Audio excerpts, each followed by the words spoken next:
Hello everyone and welcome to a slightly disappointed halftime Captain's Video Weblog. We are Sunday, October the 4th, 2015. I spent most of my day, if not all of my day, in the bed.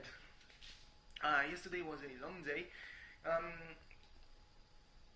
After filming the video weblog, I had to cool down a little because I got myself really heated about people who watch pseudo mature anime and my recommendations.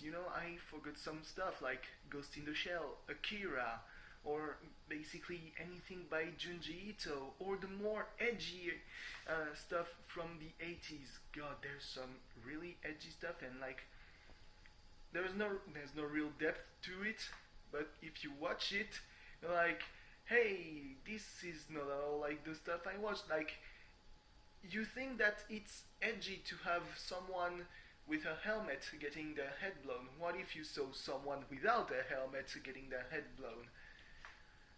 That's some disturbing shit. Anyway, I'm slightly disappointed because, as I said, it's halftime and we're being led 2-1, 2-1 against Paris in Paris. Well, I mean, when you look at it in a logical way, you only look at what's currently the result. You would thought, yeah, very logical. I mean, we're nearly at the bottom of the table, Marseille. We're 16th, I think. We're 12 points behind Paris, who are first, and who have yet to lose a match. I think they were very close a couple of weeks ago against Reims, but didn't happen yet. Well, we are just on a bad. We're bad. We have two losses in the last matches, four previous matches. If we count all the competitions, we have two draws and two losses, and both losses, both draws have come consecutively. We drew Toulouse and Lyon, and we lost against Angers and that's that one Czech club, Liberec, I think.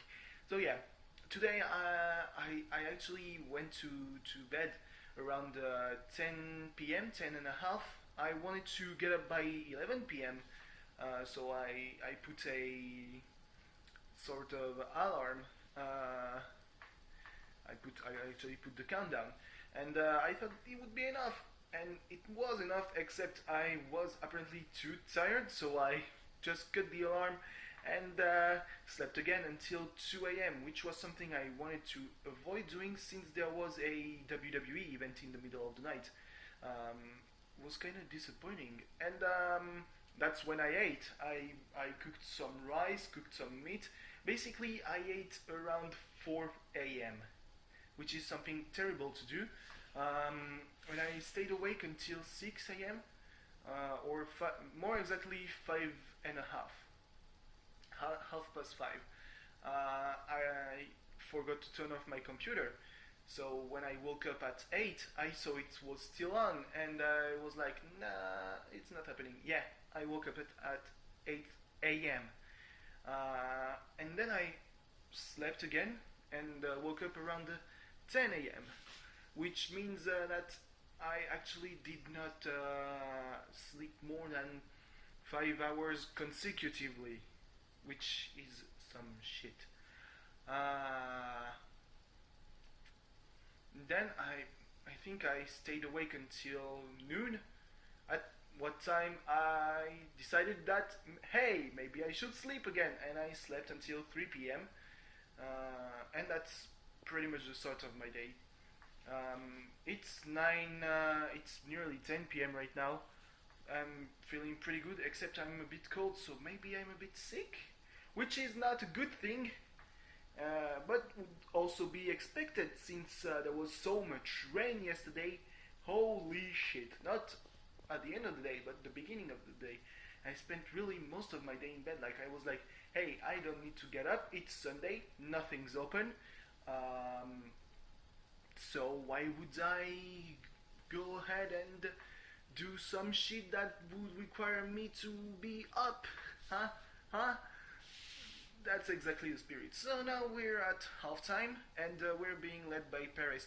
They scored both their goals on penalty kicks, and as Alessandrini said in his really his just the referee just blew the whistle and sent everyone to the lockers for the halftime.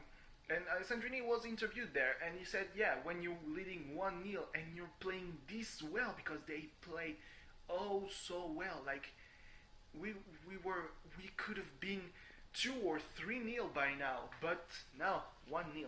And what a goal that was! It was our Belgian striker Michy Batshuayi with such a good cross from Barada. And Barada is it's actually very interesting because Barada, much like Diarra, Lassana Diarra, he reads the game. He sees the ball. Where is it going? In his feet. He's being called up by Didier Deschamps for the national team, so that's really good for him. Um, and like when you're leading so well, you can do mistakes which lead to 2 penalty kicks in like 2 minutes. When against a team like Paris, fuck that. I mean, when you see in game, they're really good. I mean, I have rarely seen them that good, and when I've seen them that good, it was against lowly teams. So we thought, hey, maybe it's just because they're not good teams against us. We're doing this against Paris. They haven't had the ball in nearly at all in during the first half hour of the match, and that was really good. And like we just we shit the bed. The first penalty, I mean, it was justified. It was also kind of severe because hey, it's the goalkeeper. I mean, if he had gone with both feet ahead, I would have said, okay, you're right. But there, he even turned his back just to avoid hitting the Parisian striker too hard. You cannot do that. I mean, even gave him a yellow card. I mean that's bad because if he does that again or even something similar, because he is literally in a zone where he can afford to make mistakes because every mistake is a penalty kick. And then there was a defensive error by our defender that's not really good, but he's not that bad either. He was pushed. I mean, he was off balance. That's obvious by the striker, and he's the one who causes the penalty kick because he touches the ball. He does a handball. So yeah, I mean, it's really bad. But on the other end, they're only leading by 1 goal, and since they really can't play, I mean, even when they begin playing in the game, they cannot do shit. The first penalty kick was caused because Michy wanted to take the ball and avoid it going outside the field. It's a good gesture. It's something that shows they want to play. But on the other hand, if he lets the ball go, maybe those 2 goals don't happen. But what can I say, really? Anyway, there was a little something I wanted to talk besides mature anime and being pissed about Paris. It was something I wanted to talk about for a long time, actually. I wanted to talk about it on the birthday video weblog, so that was like 3 weeks ago, maybe 4 weeks ago. It's the dates, not like romantic date, the dates, like the calendar. I noticed that I thought about it while I was watching pro wrestling last night, and they were like, "Yeah, we're October the 2nd and October the 3rd," and I was like, "No, we're October the 4th." And I was like, yeah, that's the whole thing I wanted to talk about. Um, and I wanted to talk about it on my birthday video weblog because it's something that's really fucked me up. Like, just imagine you're American. Maybe you were born on Hawaii, and there's been a huge opportunity for your job, and you had to go to Australia.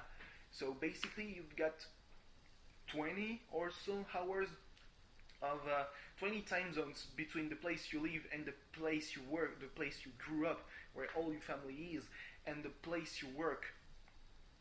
But those are really close places, though. I mean, there are 20 time zones, pretty much 20 time zones between them because we see the world from Alaska to Russia. But if it was the other way, maybe, well, I mean, not the other way because it would be the same. Although, probably not. Yeah, would be just Australia being behind. And imagine you're on your birthday and your family is shit at calculus, uh, or I mean, you're basically separated by one day, except you're not because there are 4 hours where 4 hours or so that you are on the very same day, except the distance is really short. You never cross the whole world when you go from Hawaii to Australia. You go directly from Hawaii to Australia while crossing the day change line, whatever that is, that runs between Russia and Alaska. And like you spend 20 hours celebrating your birthday, and maybe and you like and suddenly you have because nobody's gonna send you a text message at midnight. They're gonna send you maybe when they wake up or later in the day, and you're going about your day the next day, which is not your birthday anymore, and you're suddenly receiving messages from all your friends that are still in Hawaii, and all your friends that are and all your family that's in Hawaii, or even on mainland America, because I mean, at the end of the day, that's just maybe 6, 9 time zones. When you're in New York, you're maybe 9 time zones ahead of Hawaii. That's not a lot. Uh, and like that's really interesting because you're like, hey, and you're like, yeah, but you're late today, and suddenly when you're sent back and you suddenly realize, no, I'm the one who's ahead for them. And I mean, just thinking about that, I mean, for some people, that's because I was thinking about it also for the events that happened on September the 11th in the 2001. Maybe there were some people who were taking maybe, well, I mean, if they wake up really early, who were taking their come on, their breakfast really early, and they watch it, and they are on 9/12, and they hear everyone talking about 9/11, and for them, it only makes sense if they think about it, if they really think about it, because if you don't think about it, you're just like, no, it was a day later. What are you saying, all you crazy Americans? I mean, I understand your feelings and all the pain you've endured, but you're wrong. It was on September the 12th. I remember that I saw the second tower fall while I was going to work. Uh, I mean, really now. But hey, uh, I mean, it was at the end of my school day. So there are a lot of chances that some people were really in their day at work when it happened, but on 9/12. But time zones. Uh, that's really something really Eurocentric, because the middle of the world as I mean per time zones division is in England, and I mean, us in France were at the same time as the English until the Second World War, uh, where we switched to the German time, like Spain and Andorra, and it's really strange because you've got Portugal that's still on the same time as England, while we, France, Andorra, and Spain should be at the same time as England, and we are not, and it makes no sense because we already have a little, when you are because of the daylight saving time. So in summer, we are 2 hours ahead of the sun, of the time of the sun. So like if you've got a sundial, it says it's 12, except for you, it's 2 p.m. And you're like, no, you're wrong. Except that's just because we've been invaded by Germany. Like most, we don't realize it, but the time zone most of Europe is working with is the German time zone, and it's called Central Europe, while we in France, and even more so Spain and Andorra, they're Western Europe, and we should be using GMT, therefore. But hey, I mean, I'm pretty sure that at the moment it was very much likely that we switched back to our original time zone, which would have made us, when it's not daylight savings time, it would be we would only be 1 hour ahead of the sun. But I mean, for economical, for everything that's about, Wall Street and that kind of time, we are the same. We're synchronized with Germany. Germany is the powerhouse of Europe, except we maybe would rather be synchronized with the city of London, because the city of London has a pretty much direct link with New York, and I mean, even more so that, I mean, I also see the constraints of crossing the timeline when you live in like Strasbourg or in Lille, or really any place that has a border with a country that has logically the CEST time zone. But at the end of the day, I mean, fuck them.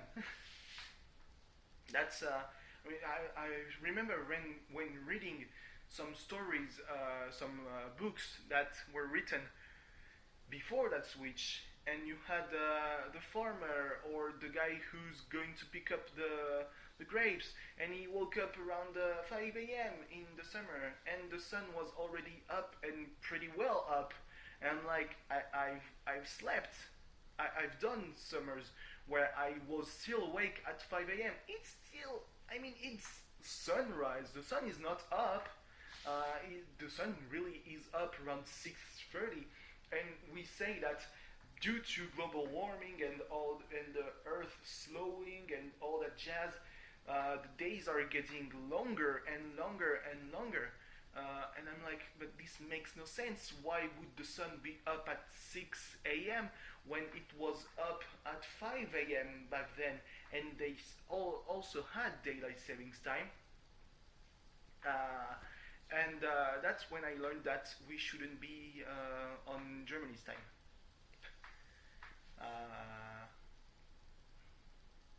Anyway, thanks for watching. I'm going back to football. I'm going to be really disappointed if anything happened in the first 5 minutes of the second half, because it might as well have happened. Goodbye. Oh man, what a lot of shit it was if we lost because of those 2 penalty kicks. Like, I spent the whole day in pajamas just for that to happen. What the fuck?